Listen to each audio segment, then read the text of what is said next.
गतिविधियां हो रही है और बातचीत के अंत में सरकार तो होनी है दिल्ली में, भाजपा और एनडीए की सरकार दिल्ली में होना लगभग तय है।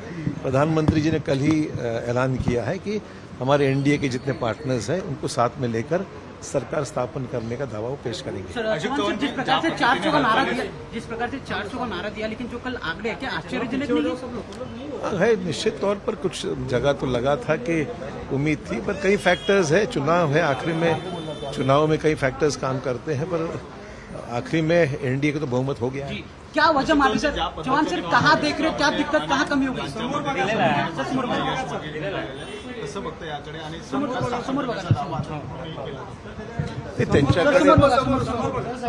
त्यांच्याकडे तर आकडे नाहीत। इंडियाकडे जे सरकार स्थापन करण्याकरता जो आकडा पाहिजे तो आकडा त्यांच्याकडे नाहीये, स्पष्टच आहे। भाजपा आणि भाजपामध्ये असलेले एनडीएचे जे मित्रपक्ष आहेत हे मित्रपक्ष मिळून बहुमताकडे स्पष्ट बहुमत होत आहे आणि त्यामुळे काल मोदी साहेबांनी जे जाहीर केलेलं आहे त्याप्रमाणे सरकार स्थापन करण्याची हालचाली सुरू झालेल्या आहेत। लेकिन संजय राउत दावा कर रहे हैं कि वो इंडिया अलायंस की सरकार बनेगी। चौहान सर नारा दिला होता, तिकडे 40% नारा देण्यात होता, तसं झालं नाही। तसं शेवटी निवडणूक आहे, निवडणुकीमध्ये अनेक फॅक्टर्स काम करतात। आज बैठक इथे भाजपा कार्यालयामध्ये आज मीटिंग आहे, या मीटिंगमध्ये हे स्पष्ट होईल की काय एक्झॅक्टली केलं पाहिजे किंवा कुठल्या कारणास्तव अपेक्षित यश मिळालं नाही। यश मिळालं आहे परंतु अपेक्षित मिळालेलं नाही आणि म्हणून त्याकरता सर्वांची विचारविनिमय करण्याकरताच आजची बैठक आहे। सर्वे दाखवण्यात आले आणि उमेदवारी जाहीर करण्याची उशीर झाला, त्यामुळे हा फटका बसलेला। संजय असं आहे की आता ते विचारांती स्पष्ट होईल की नेमकं कायला काय कारणं आहेत। उमेदवारी देण्यामध्ये मित्रपक्ष एकत्र मिळून काही निर्णय घेण्यास विलंब झालेला आहे, हे मान्यच करावं लागेल। अनेक कारणं आहेत, दावे प्रतिदावे मागण्या या गोष्टी होतातच। ज्यावेळेस आपण अनेक पक्षांना एकत्र येऊन काम करतो त्यावेळेस कमी जास्त प्रमाणात त्या गोष्टी घडतात। संजय राउत दावा कर रहे कि इंडिया अलायंस, चौहान सर विपक्ष दावा कर रहा है कि उनकी सरकार बनेगी, दावे को किस चौहान सर? असं आहे की नांदेड म्हणजे संपूर्ण मराठवाडाच बघावा लागेल ना, हा नांदेडचा एकट्याचाच विषय नाहीये।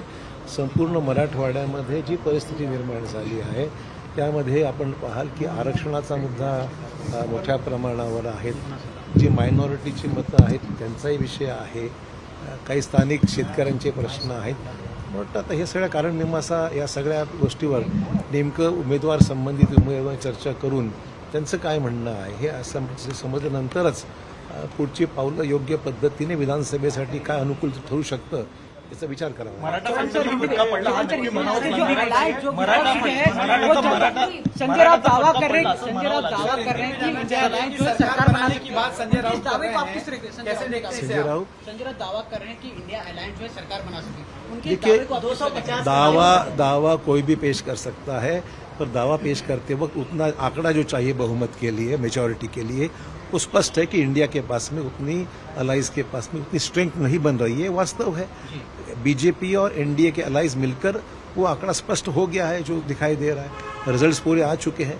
तो जब इंडिया और अलायंस पार्टनर्स जब एनडीए और अलायंस पार्टनर्स मिलकर बहुमत का आंकड़ा हो रहा है तब सरकार स्थापन करने में कोई दिक्कत नहीं है।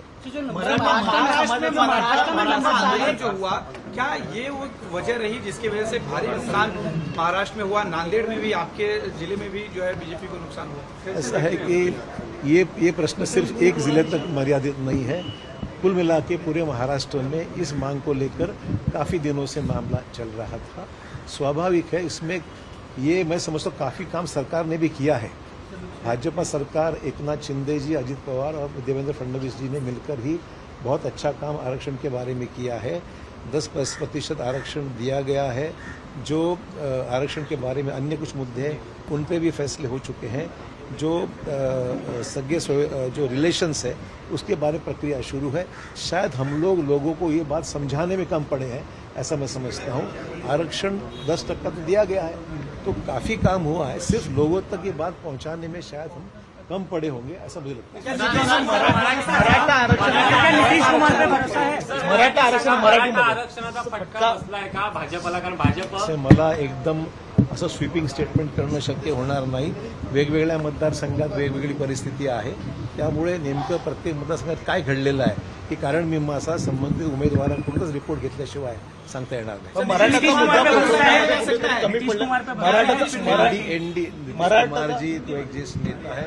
सभी एनडीए अलायंस पर ही हमारा भरोसा है. जो गठबंधन हुआ है एनडीए का वो भरोसे पे तो चल रहा है ना. मराठाचा मुद्दा पोहोचवण्यामध्ये कुठेतरी भाजप कमी पडलं असं म्हणायचं का? मला एवढंच म्हणायचं घेतलेले निर्णय कदाचित लोकांपर्यंत पोहोचवण्यामध्ये आम्ही कमी पडलो असू असं वाटतं. पण दुसरीकडे देशामध्ये आणि राज्यामध्ये देखील काँग्रेसला मोठ्या प्रमाणामध्ये यश मिळालेलं आहे. कसं बघता याकडे? असं आहे की निवडणूक आहे शेवटी होत राहते. एक्स रोड बाबा पेट्रोल पंप के करीब वाक़े queen's designer suit and emporium में शादी ब्याह दीगर तकरीबात और यहाँ पर ब्रांडेड कंपनियों के ड्रेसेस का स्टॉक आ चुका है, जिसमें ग्राहकों के लिए इस शोरूम में नित नए डिजाइन के कराची सूट, ब्राइडल सूट, लांचा, फ्रॉक, गाउन, गरारा सूट, शर्ट, शलवार, दुल्हन के सूट के अलावा दिगर फंक्शन के बेहतरीन डिज़ाइन के सूट मुनासिब दामों में दस्तयाब है।